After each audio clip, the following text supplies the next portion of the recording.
L'invité politique sur Radio Classique et Public Sénat. Bonjour Mickaël, bonjour Laurent Wauquiez. Vous m'avez l'air en pleine forme, Laurent Wauquiez. Tant mieux, car les questions vont démarrer rapidement. Alors on attend évidemment beaucoup, on va parler de ce qui se passe à l'UMP, mais de l'intervention du président de la République dimanche. Dans les couloirs, dans les dîners, dans les conversations, beaucoup de gens de l'UMP disent que François Hollande est peut-être le président le plus calamiteux de la Ve République. Est-ce que c'est un vocable que vous reprendriez à votre compte publiquement? Non. Est-ce que ça vous paraît absurde? Non, enfin, le sujet n'est pas de savoir si c'est le plus calamiteux des présidents de la Vous avez dit Ve. qu'il était arrogant à un moment et qu'il était mou au début de la campagne. Donc... Non, la seule chose que je dirais, c'est qu'il est urgent qu'il se réveille. Et que le sentiment qu'on a, et celui-là par contre il est très clair, c'est que c'est pas un président normal, c'est un président pépère. Et alors qu'on a... Donc s'il se passe rien dimanche, c'est une catastrophe. Et la catastrophe, pardonnez-moi, je vais être brut de décoffrage, la catastrophe n'est pas qu'il se passe rien à une émission de télé. Non, mais qu'il se passe rien sur le fond. La catastrophe est qu'il ne se passe rien sur le fond. Prenons un exemple précis. Alors allons-y. La politique de l'emploi. Il n'y a pas de politique de l'emploi. Je le dis, c'est un sujet que je connais bien, sur lequel j'ai été responsable dans un moment très difficile de la politique de l'emploi, et je prétends pas qu'on faisait des miracles, mais au moins on se battait. On essayait de se battre sur l'apprentissage, sur la formation, sur le maintien de l'emploi dans les TPE, sur l'activité partielle. Donc le contrat de génération annoncé par Sapin ce matin dans Le Parisien et qu'on attendait, ça vous paraît ne constituer quoi? Rien du tout? Mais le contrat de génération est quelque chose qui peut être utile, et d'ailleurs, c'est pas une révolution. Puisque la réalité, c'est qu'on avait lancé déjà, avec les syndicats et à la demande des syndicats, des passerelles sur ce qui était au fond les formations, les tutorats, où des seniors prenaient sous leur coupe des jeunes pour les former quand ils arrivaient dans l'entreprise. Donc, c'est pas la révolution. J'ai envie de dire, rien de neuf sous le soleil. Mais ce qui m'inquiète, c'est quoi? On franchit la cape des 3 millions de chômeurs. Et on a l'impression qu'on a une réaction d'encéphalogramme plat. Si Sapin, dans la même interview du Parisien ce matin, accable la précédente majorité. Il dit que sur les contrats aidés, vous avez tout truqué et que les plans sociaux, vous les avez planqués.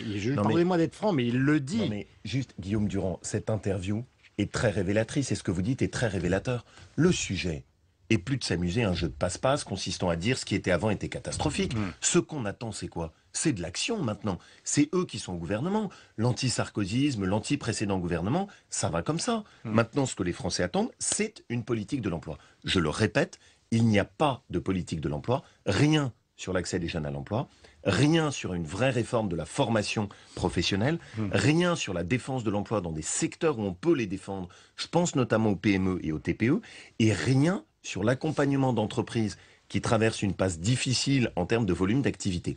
Donc aujourd'hui, c'est le vide sur un des fronts principaux qui est celui de la politique de l'emploi. Alors, question de Mickaël Zamès. Il n'y avait rien sur l'emploi des jeunes. Pourtant, il y a ces emplois aidés voulus par le gouvernement, près de 150 000 d'ici 2013. À l'époque, vous disiez que les emplois aidés, en tout cas aider l'emploi, c'était de l'assistanat, que c'était un cancer pour la société. Non, pardonnez-moi, j'ai toujours défendu cette idée d'utiliser des emplois aidés. Et je n'ai pas de problème avec ça. Donc ça peut fonctionner, ces emplois aidés. Mais le sujet n'est pas qu'on sorte quelques contrats génération à venir. Les emplois aidés, c'est un outil. Ça ne fait pas une politique de l'emploi.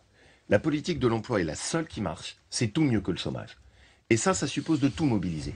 La formation professionnelle, le maintien dans l'emploi quand il y a des risques sur des entreprises qui peuvent licencier, la mobilisation de la formation pour aider des gens à se reconvertir, des gens qui sont par exemple dans le secteur automobile pour les aider à rebondir, le fait de mobiliser des gisements d'emploi, comme sur les emplois à domicile, qui sont en train d'être massacrés.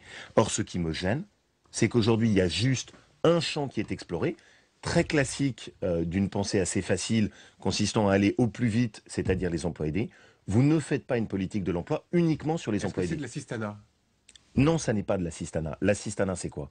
L'assistanat, pour moi, c'est quand la différence entre celui qui travaille et celui qui ne travaille pas est tellement ténue qu'il y a un découragement pour celui qui va travailler.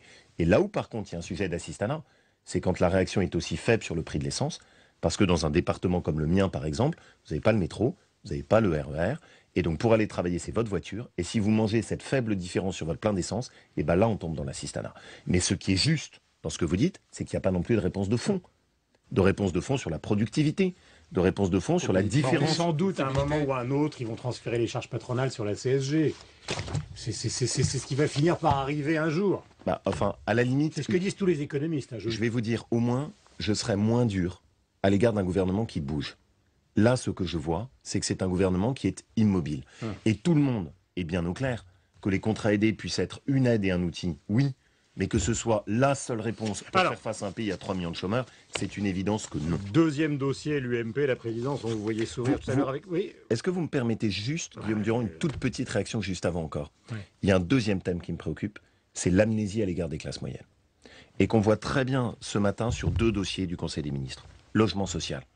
Sur le logement social, leur approche du logement est uniquement logement social et rien sur l'accession à la propriété, notamment pour les classes moyennes, pour lesquelles ça devient de plus en plus difficile de se loger. Deuxième exemple qui va venir, la tarification de l'électricité, où leur projet est de mettre en place une tarification progressive qui aboutira à alourdir la facture sur les classes moyennes. Et là où je suis très préoccupé, c'est l'amnésie actuelle de ce gouvernement sur la situation des classes moyennes dans la crise. Présidence de l'UMP, concours de Sarkozy, me disait avec ironie Guillaume Tabar, alors que juste après la défaite, il y a quand même eu une amorce de droit d'inventaire, et maintenant c'est à qui mieux qui fonctionne, enfin qui essaye de faire fonctionner la nostalgie, le fils pour l'un, l'ami de 30 ans pour l'autre, à la fois Jean Sarkozy, c'est pas du tout blasphématoire dans ma bouche, et Christian Estrosi de l'autre côté. Alors, donc on a perdu et on n'en tire aucune conséquence. Je vais répondre très clairement. François Fillon n'a aucune intention d'instrumentaliser sa relation avec Nicolas Sarkozy. Et d'ailleurs, il s'en est expliqué dans le point, en expliquant clairement les choses. Il a au fond trop de respect pour l'ancien président de la République, pour le travail qu'ils ont mené, pour s'amuser à l'instrumentaliser. Et donc, voilà, il n'est pas sur le commentaire... Donc Copé le fait. Oui. C'est pas le sujet. C'est-à-dire que si on vous entend, c'est un petit peu ce que vous voulez dire. Non, c'est pas le sujet. C'est-à-dire que, voilà, nous on a fait. Mais c'est ma question. Eh ben, je réponds. Pardonnez-moi, demandez-le à Jean-François Copé. Voilà. Donc moi, je réponds pour François Fillon. Je suis pas le porte-parole de. Donc il n'y a pas un concours d'héritage qui est en train de se mettre en place pour répondre à une nostalgie probablement compréhensible du peuple de droite qui fonctionne sur la nostalgie justement de l'ancien président. Voilà, c'est-à-dire que il n'y a pas, enfin de notre part en tout cas, on n'est pas dans un concours d'imitation de Nicolas Sarkozy. Ce serait ridicule. Voilà. Donc c'est pas le choix qu'on a fait. Notre choix et le choix de François Fillon n'est pas d'instrumentaliser sa relation avec Nicolas Sarkozy. Il souhaite se placer à un autre niveau. Et au fond, j'ai envie de le dire simplement, c'est la meilleure marque de respect par rapport à l'ancien président de la République. Et d'ailleurs, il l'a lui-même toujours dit. Soyez complémentaires, soyez différents, trouvez votre chemin. C'est ridicule de chercher à l'imiter. Tout le monde sait qu'on n'imitera pas Nicolas Sarkozy. Michael Zamès, question, et nous en avons de très nombreuses. Encore une fois sur Nicolas Sarkozy, Jean-François Copé l'a dit très clairement, il se met dans les pas de Nicolas Sarkozy, il laisse entrevoir une porte ouverte éventuellement pour 2017. Vous y croyez à l'hypothèse 2017 d'un retour de Nicolas Sarkozy? Ou il vous fait peur? Il ne me fait ni peur, et évidemment qu'il ne me fait pas peur. Pourquoi? Parce que, d'abord, j'assume, et la totalité de ces 5 ans qui ont été passés auprès de Nicolas Sarkozy. Pour moi, ça a été un président extraordinaire de volontarisme et d'énergie, dans une période très difficile, et je ne fais en aucun cas partie de ceux qui s'amusent à exercer, d'ailleurs, ce que vous avez dénoncé, un pseudo-droit d'inventaire juste après l'élection. Ça a été Roselyne Bachelot, qui, je vous rappelle, est quand même proche de François Fillon, donc proche de vous. Non, là-dessus, François a été très clair. Roselyne a quitté la vie politique, elle a décidé de prendre du champ, c'est sa carrière et son parcours. Mais elle avait amorcé un droit d'inventaire. Oui, et on s'était d'ailleurs, et je m'étais moi-même exprimé très clairement dessus, en disant que je trouvais ce comportement pas digne. On s'amuse pas tout d'un coup à dire après les élections présidentielles ce qu'on disait pas avant. Moi, c'est pas ma conception en tout cas de l'engagement. Mais deuxième chose pour être très précis. Le président s'est exprimé lui-même sur ce sujet, Nicolas Sarkozy, en disant qu'il souhaitait prendre du recul par rapport à la vie politique. Ensuite, ce sera sa décision personnelle. Voilà, c'est la sienne. Mais l'enjeu de l'élection de l'UMP n'est pas celui-là. L'enjeu de l'élection de l'UMP pour nous, non. L'enjeu de l'élection de l'UMP pour nous, c'est quoi? C'est d'abord de remettre un UMP par rapport à un gouvernement qui est déliquescent, qui soit force de proposition, crédible. L'enjeu de l'UMP pour nous, c'est de préparer la reconquête des territoires. Ce sur quoi François Fillon a insisté hier, à partir de 2014. Pourquoi? Parce que ça peut nous permettre d'arrêter cette machine à détruire qui est en train de se mettre en place. Donc, c'est ça notre enjeu. Notre enjeu, c'est de reconstruire notre famille politique. Et on ne va pas pendant 5 ans assister spectateur à ce qui se passe.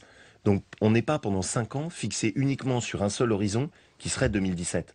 Notre objectif, c'est d'abord, et oui, là-dessus, Guillaume Durand a parfaitement raison, on sort d'une défaite.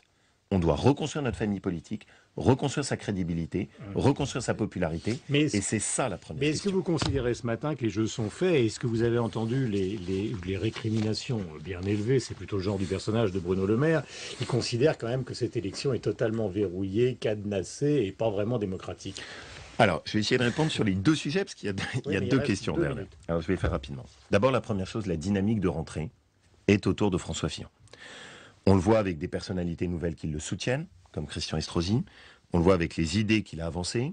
On le voit maintenant avec le fait qu'il rentre dans une campagne qui est totalement active, avec de nombreux déplacements, Seine-Saint-Denis, Savoie, Haute-Savoie, dans le Rhône. Et donc, il y a une dynamique qui est en train de s'installer. Moi, ce que j'espère, et je pense qu'il n'est pas trop tard, c'est que ça puisse aller jusqu'au bout de cette dynamique de rassemblement. Et je pense aussi qu'il n'est pas trop tard pour Jean-François Copé, pour faire au fond, ce qui est le choix de Christian Estrosi, cette logique de l'unité et du rassemblement. Qu'il rejoigne, donc il arrête sa candidature. Qu'on puisse tous se rassembler. Moi, j'ai toujours dit que c'était mon souhait. Ouais. Moi, ça consiste pour lui à arrêter, donc. Oui, c'est-à-dire ça consiste à faire ce choix, mais qui est le choix de Christian Estrosi, qui est au fond un choix de rassemblement. Moi, c'est toujours la logique que j'ai privilégiée. Je me dis, on est capable d'additionner les sensibilités, on n'est pas forcément condamné à se déchirer. La deuxième remarque par rapport à ce que vous avez dit... La dernière question de Mickaël Zamès, merci. Il faut que dans cette période, nous, on soit exemplaires.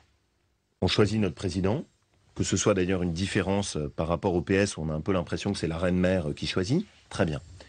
Et de ce point de vue, le choix que nous, on a fait, est de dire depuis le début, essayons de faire en sorte que ce soit le plus ouvert, que les candidats puissent s'adresser le plus possible aux militants. Et tout ce qui peut permettre d'assouplir et de faciliter et de démocratiser, de rendre plus transparent cette élection, dans le respect des statuts, je dis bien dans le respect des statuts, nous y sommes évidemment favorables. Dernière question, Mickaël Zamès, on vous remercie. Reconquête des territoires, ça veut dire Paris aussi. Anne Hidalgo annonce sa candidature à gauche pour Paris. Faut-il des primaires ouvertes à droite, avec notamment Rachida Dati, Chantal Joanneau, donc une nouveau match Copé-Fillon? D'abord, oui, je suis convaincu qu'il faut des primaires. Sur un enjeu comme celui qui est la ville de Paris, d'ailleurs ce ne serait pas un scoop, puisque l'UMP avait déjà organisé des primaires, je pense que c'est le meilleur moyen pour pouvoir arbitrer les choses. Donc ce sera à nous de l'organiser, de bien le mener, rapidement aussi pour avoir ensuite une tête, mais ma conviction, c'est que sur une ville comme Paris, une primaire est utile. Merci beaucoup Laurent Wauquiez d'être venu ce matin en direct sur l'antenne de Radio Classique et donc de Public Sénat. Mickaël, on se retrouve évidemment demain. Bonne journée à vous. Merci à vous.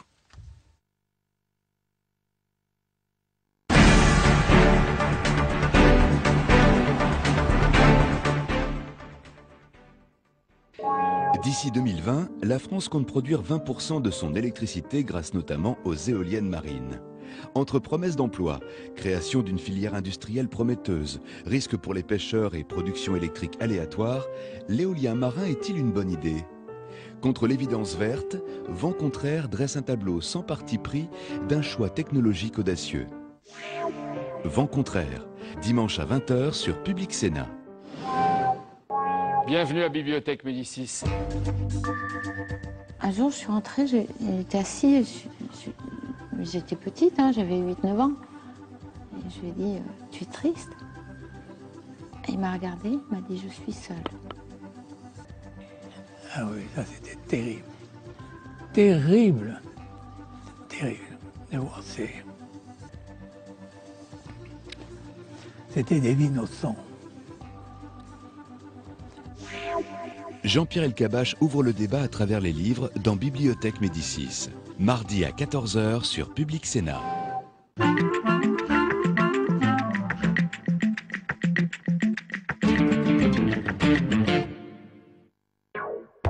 Débat et reportage en mode interactif. Ça vous regarde? C'est dans un instant.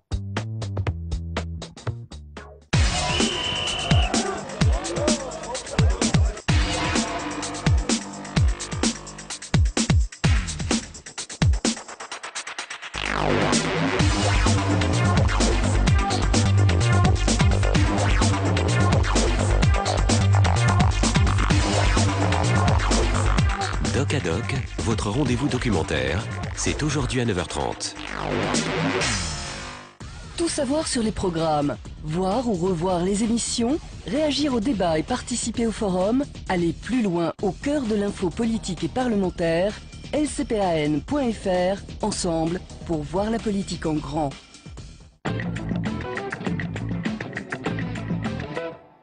Bonsoir à tous, ravi de vous retrouver dans le débat de Ça vous regarde. Après des années de polémique et de débat, eh bien, le mariage homosexuel va devenir une réalité. On en parle ce soir, c'est ce qu'a annoncé le Premier ministre Jean-Marc Ayrault, confirmé par la ministre déléguée à la famille. C'était à l'occasion de la Gay Pride, 10e édition de cette Gay Pride, une Gay Pride pas comme les autres. Évidemment, on va revenir. Qu'est-ce que ça va changer concrètement pour les couples homosexuels? Est-ce que c'est une réforme symbolique ou une véritable réforme de fond? Mes invités sont là, je suis ravi de les accueillir sur ce plateau, parce que derrière le mariage, il y a évidemment la question de l'adoption, autre sujet important, de la question de l'homoparentalité, la question de la filiation. On va en parler dans quelques instants.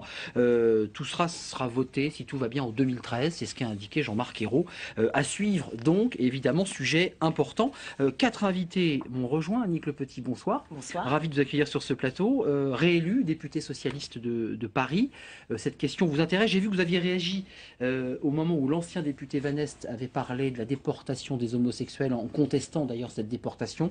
Vous aviez réagi sur cette question, puis vous avez posé une question au gouvernement sur ce sujet.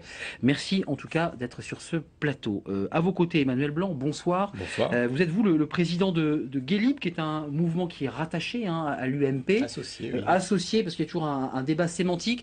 Vous étiez très en colère sur ce plateau il y a quelques semaines, très remonté contre Nicolas Sarkozy pendant la campagne présidentielle, et vous me disiez en préparant l'émission, ça n'a pas changé. Je suis toujours très en colère concernant la position de l'UMP sur ces questions mariage et adoption. Merci en tout cas d'avoir répondu à notre invitation. Avec nous, Alain Escada, bonsoir. Bonsoir. Vous êtes le président du mouvement Civitas. Alors, pour ceux qui ne vous connaissent pas, le Civitas, c'était ceux qui manifestaient sur la place du Châtelet contre une pièce de théâtre. Vous étiez là tous les soirs, tous les jours, pour dénoncer cette pièce qui s'appelait Golgotha Picnic. Vous êtes belge, vous êtes un mouvement, alors vous m'arrêtez si je me trompe, mais un mouvement intégriste catholique, en tout cas un lobby catholique. Intégriste n'est pas le mot que je choisirais, mais nous sommes un mouvement catholique qui incarnons une fidélité à la doctrine traditionnelle de l'Église. Doctrine traditionnelle, et vous lancez une série d'autocollants, alors j'imagine que ça va faire grincer des dents, une campagne d'autocollants contre le mariage homosexuel, avec une série de visuels des autocollants.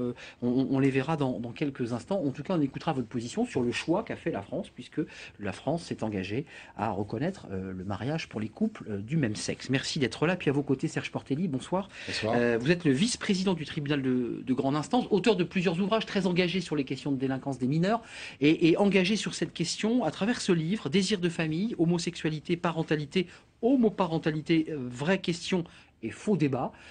C'est un livre foisonnant qui a été coécrit avec Clélia Richard, qui est une avocate, je crois. Sujet intéressant parce que c'est à la fois un sujet théorique, et vous le traitez de manière concrète en donnant la parole aux couples, théorique et concret, mais aussi aux enfants.